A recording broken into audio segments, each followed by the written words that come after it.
Hello mga ante. So for today's video nga ay nagpunta naman tayo dito sa Laguna, sa Liliw, dito sa may Nagcarlan. So ayan, papasok tayo sa pinuntahan naming farm resort. Farm resort siya guys kasi meron silang farm dito sa Camp Balong sa Liliw. So ayan, sa pagbaba nga natin dyan guys ay makikita natin na super ganda ng kanilang paligid dahil napakaraming puno at lilim ng paligid. Hindi mo mararamdaman masyado yung init ng panahon. Dito nga pala guys sa farm resort ng Camp Balong ay pet friendly sila dito guys. Pwede kayong magdala ng mga alaga nyong hayop gaya ng pusa, ng aso, ganun. So ayan, pagbaba natin dyan guys ay makikita natin yung kanilang first room na ang cute. So bali yan ay nagre-range yata ng mga 1.5 ang room. Not sure lang po. Tapos kayo na lang po mag-inquire sa kanila. So ayan, pagbaba natin makikita natin yung first room nila. Ayan, ganyan kaganda, ang cute, 'di ba? Yan guys ay meron ng may mga beddings na dyan guys at good for 3 person yata yan, 3 or 4. Ayan. Yan yung mga rooms nila guys. Meron din silang mga available na cottage at the same time, kung gusto niyo ng mga masyado kayong malapit sa nature, pwede rin kayong magtayo dito ng tent gaya nung nabook namin. Actually, dapat talaga yung rooms ang napili namin dyan.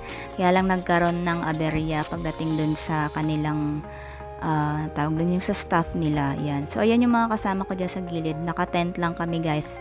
So, maganda rin naman. Goods na rin siya. At nakatipid pa kami dahil hindi na kami nagbayad ng rooms. So, ayan. Pagbaba nyo dyan guys, makikita nyo meron dyang ilog sa gilid. So, ayan, meron silang store din sa gilid. Pwede kayong bumili ng mga kailangan nyo. Kung wala kayong dalang pagkain, pwede kayong umorder sa kanila guys para hindi na hassle, diba? So, ngayon, nung nag-swimming kami dyan guys, ay fully book na sila. Bali, ayaw nila ng crowded. Yung may-ari ayaw ng naka-crowded. Kaya konti lang yung mga tirik dyan na mga kubo. So, ayan, pagbaba nyo dyan guys, ay makikita nyo na ang kanilang ilog. Yan. Medyo malabo lang siya guys, pero okay naman, hindi naman madumi. So ayan ang kanilang pa-falls, diba? May pa-falls sila dyan guys, ang ganda-ganda.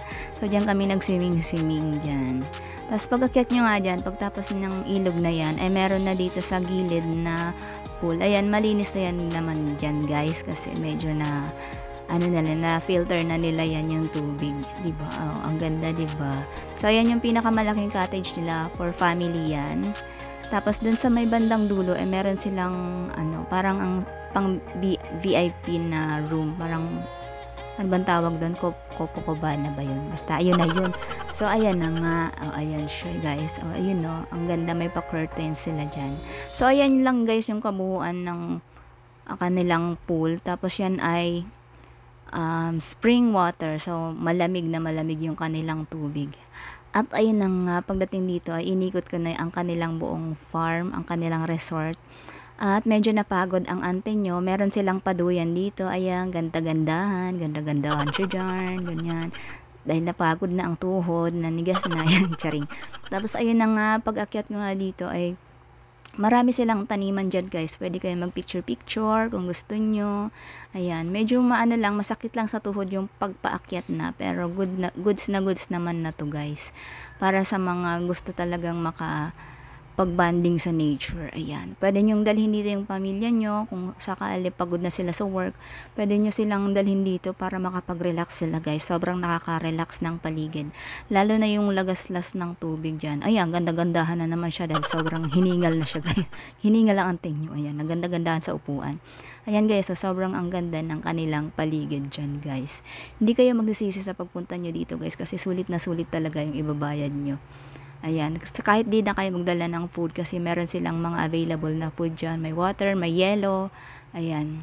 Ito yung tent namin dyan guys. Ayan yung mga kasama ko. Pauwi na kami niyan actually. Ito na, swimming na kami. Ayan. Ganyan lang. Ayan, langoy-langoy. Tapos ito yung sa falls guys. Sobrang, ang sarap dyan guys. Yung lumalagaslas na tubig dyan ay tawag dito, nakaka-massage ng likod. Ang sarap sa likod guys. Pwede kayong tumambay dyan kung gusto nyo. So ayun lang for today's video. Sana na-enjoy nyo ang aking video. Don't forget to like and share the video of me. Charing. So ayun, thanks for watching guys. Until next video po. At yun, salamat. Bye.